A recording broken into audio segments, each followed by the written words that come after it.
You think maybe the government's failures will result in more people becoming libertarian? It's like I was saying, these kids go to school, right?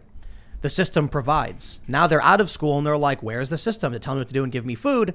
And then when they realize it failed, maybe they'll be like, I better find food on my own. Well, I think back to what we basically started with, which is, what did you say? You said technology.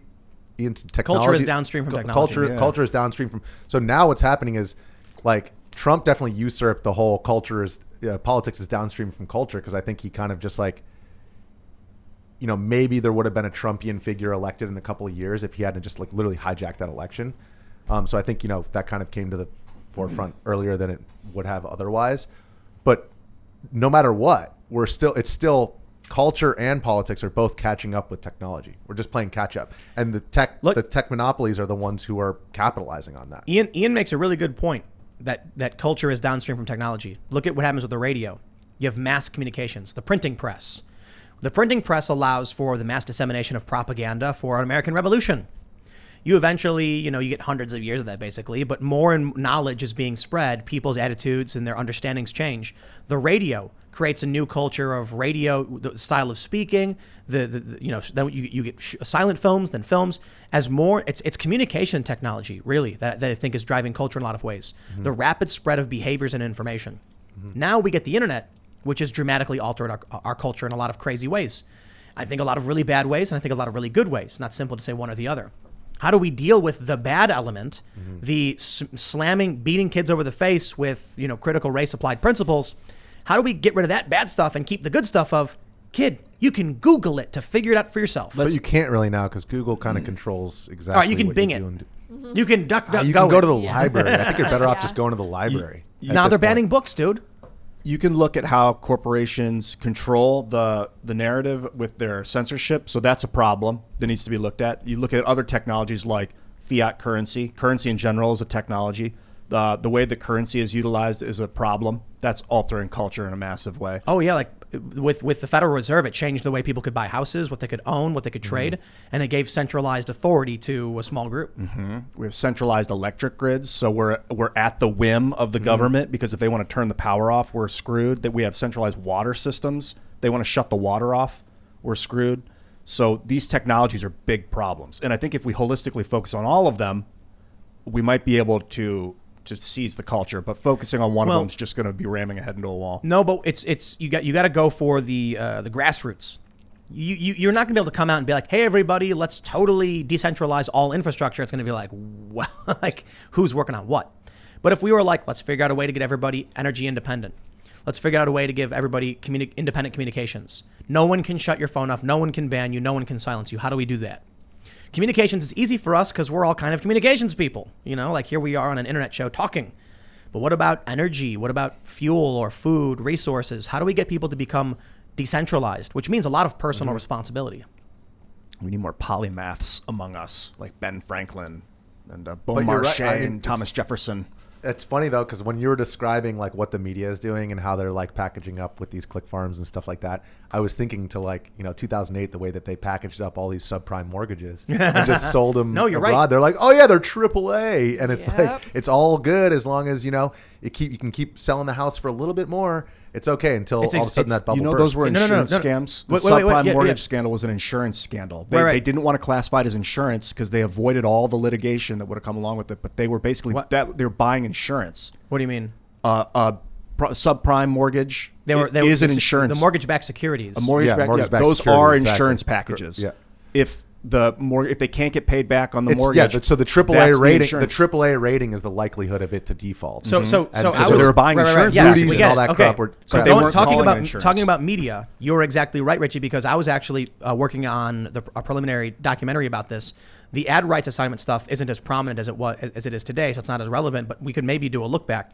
What they were doing was they were taking bunk views that were worthless and then packaging them behind AAA rated news websites. So everybody knows that, this website is the gold standard of youth news. Yeah. Wow, 100 million views when it was really getting 30 million, and 70 million was garbage views from trash clickbait websites where you'd click in and you'd bounce out in 5 seconds. But that was a click.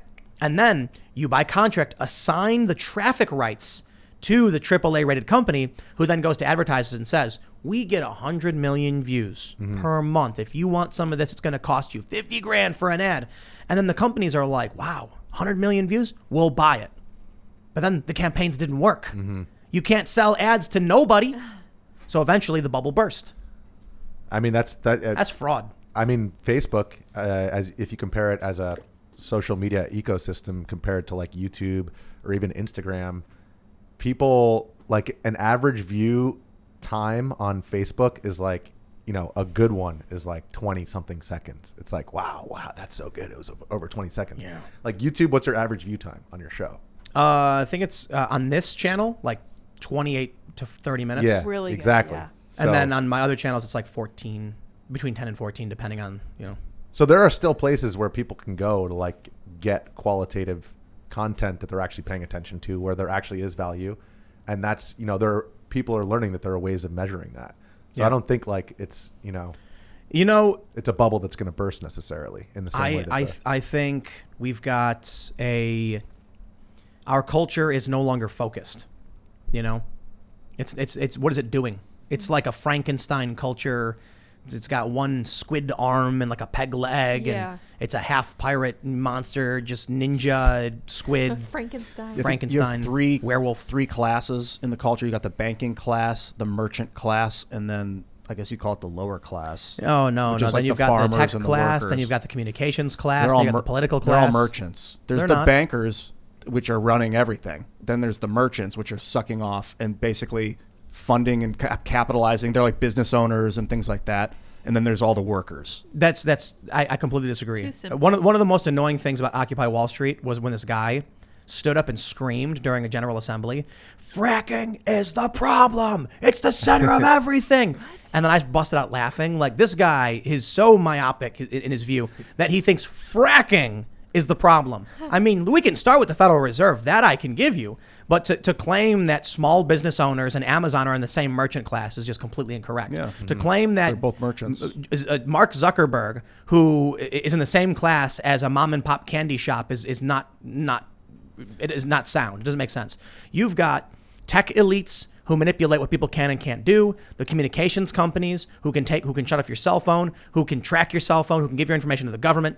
You've got the intelligence agencies, the permanent government. Then you've got the political class, the liars who get voted. There are so many different groups of people all colluding to extract value from the system. That's why I called it a mass Frankenstein monster of various cultures, all just shambling around, falling. It's going to fall over. What was once, you know, it's the ship of Theseus. That's probably the best way to describe it. I'm familiar with Theseus. Yes. Huh. So right. It's the ship of Theseus I'm talking about, right? That I'm thinking of. Theseus was the guy with the golden fleece, golden you know. fleece, yeah. The ship is that, you know, how many, if you take one piece off and replace it, how long until, I thought he slayed the Minotaur, right? I don't know anything about his boat. is it actually. Theseus? I don't know. I don't remember. I'm sorry you lost me. And I I'm think kind it of is. familiar with Let's them see. too. Let's see what the commenters are yeah, saying let's here. find out. Our audience is Yeah. Okay. Yeah, I'm right. Yeah, So okay. the ship of Okay, Theseus is that, let's say you have a boat, and then you remove one piece of wood, and replace it with a brand new piece of wood. Is it still the ship of Theseus? That's how he got home. Yeah. I know Okay. what you're saying. Yeah, Yes, yeah. I Now you remember replace it with Yes. another piece of wood. Do that Yeah. until all of the original pieces have been removed and replaced. Is it still the original ship of Theseus? Then take the remaining pieces and rebuild the ship of Theseus. Now you have two. Which one's the real one? It's an interesting Ooh. thought experiment, Well, right? boats don't have souls. Well, so here's the so- issue. They do. Countries do. Yeah. And so exactly. if from the start of the American country experiment, whatever they want to call it, we had the ship of America. And one by one, we've replaced parts and put in different parts. The problem is they're not the same piece. If you had like a 12 by 4 piece of wood plank and removed it with like a 3 by 9, it's not going to work properly. And now we're at the point where we have not rebuilt the ship of Theseus. We've created this weird amalgam of competing interests that's shambling along and starting to sink. I don't know. There you go. I'm maybe more optimistic because I think back like just a generation or two ago. I mean, we literally had a global war. We had a Cold War where everybody thought they were going to get nuked. And talk about the Red Scare. Talk about being scared about communism taking over America. I mean, that was literally like the threat of annihilation. Was This- like you one had to of- get on one your of- desk and just prepare to get it vaporized. You're right. Like at every turn. And one of those superpowers collapsed. Mm-hmm. And does that mean the United States could not be facing the same thing?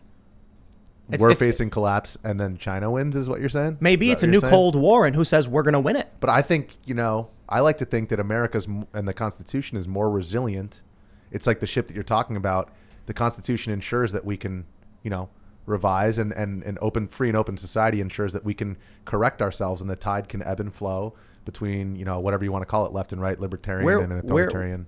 I love the Constitution, but where was the Constitution when Jake Gardner was being threatened and his family was being attacked, and then he got choked out? I never said it was perfect, and No. situation is so devastating. That's not the fault of the Constitution. That's why I said earlier, you can have the law and then you have the culture. And if the culture doesn't support the law doesn't make any sense or doesn't matter. So when Black Lives Matter can literally go around destroying buildings, causing $2 billion in damage and face no repercussions and gain support from all the major massive multinational corporations, the law doesn't matter, does it? But dude, we had the Bill of Rights when there were still slaves. There was the law didn't matter. But it was the culture. But it changed, and the culture changed, and generally the culture bent in the direction of actual genuine progress. And in the moment where you're in between the waves, it's really hard to see over the next one. But if you take a much broader view of American history, you realize wow, every generation thought that they were in this dire crisis and they thought that America was doomed, and yet it's so resilient. And it's I think it's partially a byproduct of like you said, the country does have a soul, and it is this. I think the American dream is still alive insofar as people still come here for a reason, and people aren't flooding into China. Our understanding of free speech is new, right? 100 years ago, free speech didn't exist the way we think it does. So the Bill of Rights almost didn't matter. You had a very moralistic, authoritarian style of culture. You can't say these things. You can't dress this way. Now we have a very, very libertarian, but the problem is a new moral authoritarianism is on the rise. Of course, the United States will exist probably in name, but who knows what it'll actually be, right? Like you mentioned, when the Bill of Rights was created, there were slaves, right? Because the Bill of Rights didn't matter so much as the culture mattered, what the people were willing to tolerate and willing to do. So we can talk about making the country better and moving towards freedom, which is what I think we've typically done. The problem is now the dominating faction is anti-freedom and pro-collectivist, which means we're going backwards. In fact, these people outright want to rewind the clock on civil rights. I'll give you the easiest example to understand, so people can truly understand what's happening. Okay, Ibram X. Kendi, the anti-racism guy. What's his real name though? I thought it was Ibram Kendi. Henry something. It's Henry Rogers. I think Oh, so. it is? Yeah. Shout out to Henry Rogers. It's really Is it sad. Henry Rogers? It's true. Yeah, who's look it also up. a guy. All right. I only know that because a guy at the Daily Caller. Henry So Rogers is Alexandria his name. Ocasio-Cortez. He's like the whitest guy ever, so it's funny. Alexandria Ocasio-Cortez says, why don't these Republicans, want schools to teach the kids to be anti-racist? Anti-racist. I love that word. Anti-racist. So smart. Because people who have no idea what's going on say, oh, I hate racism. I want to be anti-racist. But what does Kendi say? He says anti-racism, the only solution for past discrimination is present discrimination. And the only solution for present discrimination is future discrimination. Right? That's a quote from Kendi. Yep. He genuinely believes we should have racial discrimination. Now, I think discriminating on the basis of race is evil. Don't you? I think most people will agree with that in America. Though. Okay, so let's replace discrimination with evil. So Kendi's statement is, the only solution to past evil is present evil, and the only solution to present evil is future evil. Why would I want someone who is evil to have any power at all? Well, discrimination is not evil. It can be used in an evil way, but you have to discriminate. If you have a hot rock and a cold rock, you know that you don't want to pick up the hot rock. You have to discriminate between the rocks as to which one is safe to touch. So I'm obviously not being 100% absolute. I am making a point using hyperbole and exaggerating. Clearly, there are instances where general discrimination doesn't mean discriminating against human beings. But even then, that's you a want semantic if argument. one guy's super tall and one guy's super short, and you need someone to pick the apples up there, you gotta hire the tall guy. Which is right. So I think the issue with that frame of thinking is most people probably understand my point, but arguing the semantics of it doesn't actually add anything to it. I don't think there's a lot of situations where discriminating on race has any value. Can you think of one? Medical, Yeah. sickle cell Oh, anemia. yeah. So there are times when you need to Right. discriminate You have based to. on I'm race not- for people's safety. What I'm saying is that Ibram Kendi's view is that we should form policies that affect people's lives and access to civil rights based on their race, when my view is mostly a negative rights aspect of we should not impose restrictions based on their race so they can always enjoy full civil rights. Now, of course, the left argues, but they're not being allowed full civil rights because of racism. And I'm like, private actors do private things and they're bad people.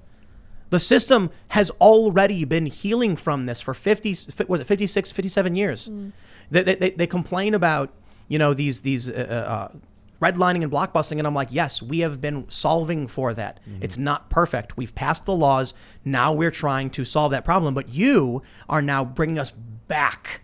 You're saying you are going to bring back racial discrimination. I'm like, you're making things worse. But don't you think? Don't you think that the same tide that ebbed and flowed in order to allow for the civil rights movement, and I'm not drawing the same parallel. I'm just speaking in terms of cultural shifts. The mainstream, the people who are quote unquote revolutionaries trying to change the system, actually able to create, progress, quote unquote. And obviously that's a charged term. But don't you think that most people in America don't think like Ibram X. Kendi? And it's just that everybody's scared to speak up right now. Right. Because they have a fear of, their digital self being maligned to the point where their real self is, excommunicated from society. They are more scared of being called a racist than of their children being indoctrinated into a moralistic authoritarian cult. I think that's generally right. But it's still America, and it's not. Did the people in the Soviet Union? But the Soviet Union sucked. It was a shit system, and America's the best system that's ever made, flawed as it may be. And sorry that I just no, hold on. Hold on. You were right about it. That point's completely irrelevant. The Soviet Union was garbage, and the people hated it, and it stood for 100 years. Yes. The United States system is an amazing system, but people still are doing nothing to stop the central planners and the communists from seizing power. So. Hey, American Marxism, Mark Levin's book sold 500,000 copies in like a week. Yeah, we see a lot of Amazon #1s. 800 school boards are up in arms about it. This show focuses on it. There's 98,000 schools, bro. Yeah, but you only need 5,000 of them then. You only need 5% of them yes, to step up. I think I kind of agree in that insofar as like it only takes a few people to stand up to a corrupt system like Solzhenitsyn, who wrote the Gulag Archipelago and was able to bring the whole system down based upon one man who stood up and literally, how the hell he memorized the whole thing. Now I'm gonna imagine it only takes one of those incredible people. That's I'm gonna common imagine your Antifa saying the exact same verbatim quote right now, and that means it's a coin toss. I don't think it's a coin toss because I don't think ultimately it doesn't matter what the ideology is behind it. It's like common sense is common sense, and they're saying the same thing. Yeah. And if people are scared to speak up and talk about what they believe and they're willing to cower, then you've got one violent faction who's been given carte blanche because the establishment rarely, if ever, says anything bad about them, and another faction that is being persecuted and prosecuted to a growing and more extreme degree. So you're right. What's the saying from what's that woman? Let never be said that a small group of determined people have couldn't change history. Indeed, it's the only thing they ever have. Sure, but that's also true of your political opponents. History is written by the victors. And you look at what happens in, throughout history with civil wars and conquest, and the people who are able to win and write the books down and spread those ideas are the ones who win. Right now, you have a growing faction of extremist critical race theorists and their critical race applied principles. And you have a much smaller group of people who are willing to actually stand up and challenge it. There are a lot of people willing to challenge it. There are more people by the day, but there's also more Antifa people. It was 8% progressive according to the Hidden Tribes report 3 years ago. The last poll I checked, it was like 10 or 11%. They've grown in power for a few reasons. They're getting more young people. Like I mentioned, those fourth graders, 9 more years, and you will have fully fledged adult Marxists who believe all that stuff. And it's their whole life. That's if we don't do anything about it. Yeah, I mean, I would look to like Europe or Canada and like, Jordan Peterson being a good example of like we were talking about one person standing up. I mean, he was the only guy in the entire education system in Canada who was like, whoa, you're compelling our speech and you want to like make it criminal for me not to, say if I make him whatever. If you say the wrong pronoun, I think it was basically you could be criminal, and if you don't pay your fine, then you can go to jail. Yeah. And so he stood up against it, and look at what happened. There was this like global support that came behind him solely because he was that one guy willing to stand up, and that's in like much more, I think less free societies than we live in. So I think the tide's shifting, dude. I feel good about this. Sure. What I'm saying is, in 9 years, we will have that fourth grader, a fully fledged Marxist.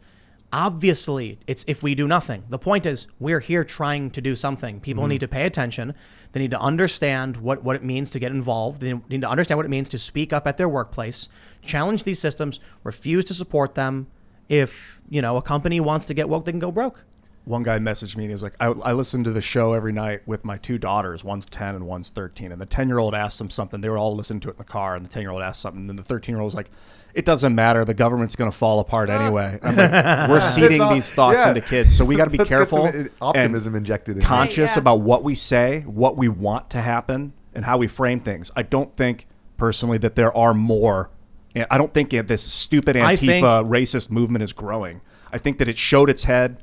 It's obviously deranged. Most people see that.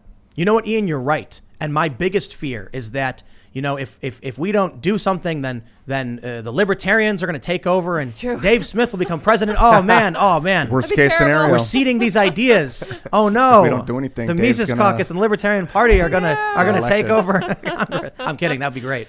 You're right. Yeah. The stakes are high, though, and I agree that it's not a trivial thing, and it's not something that people should just say, oh, it's just happening in blue check Twitter zone, because I think all of us are kind of the byproduct of, I don't know, how old are you? I'm like 31. 42. You're 42. Looks great, right? What the? Are you kidding Welcome me? to the 70s. How old do you think he was? I don't know. 36. Yeah. Definitely not. Yeah, I don't know. He's an old man. But growing up, because I think, being born in '89, we're about the same age. Like, I was definitely part of the generation of everybody gets a trophy. That's for sure. Yeah, me too. And like, I don't know. No, I wasn't. You were like rub I some was dirt like, on get a job kid. when you're 12. Yeah. Yeah. We're not paying you allowance anymore. Go out there. You know, it get was one of the- died, walk a dog. One of the worst feelings I ever had. I remember I was in third grade, and they were doing this thing at my school where there was like an after school program thing. Like, parents were there, and they were asking trivia questions, and I was just a little smart kid, right? So I would raise my hand, but the teacher would never call on me. And so then I started crying because I didn't get a chance to actually answer the question and win the prize. So I was just given one. And I was like, that was like the most brutal thing ever. It felt That's rude. miserable. I was like, I don't want it. I must have. I wanted to answer the question. I missed it by like 6 years or something. Yeah. I think the internet. I don't know what brought that on, that everybody gets a trophy. network. Well, I think it's actually what Tim was talking about earlier, which is that the people who basically occupied the positions of being our teachers were the children of that kind of counterculture movement of the late 60s. They're basically hippies. They're the ones who went into humanities to teach your kids English and whatever. Commies. Teach your kids how to critically think. But we still read like Tom Sawyer and stuff. Yeah. Like, we still had to contend with those difficult topics and That's right. Thanks for checking out this clip from the Timcast IRL podcast. If you want to see the full show, come back to this channel, youtube.com/TimcastIRL, Monday through Friday at 8 p.m., where you can leave comments and super chat, and we actually will read your comments on the show. Don't forget to like, share, subscribe, and if you want exclusive members-only content, segments you can't get anywhere else, go to timcast.com, become a member, and we even have full bonus episodes. Thanks for hanging out, and we'll see you all next time.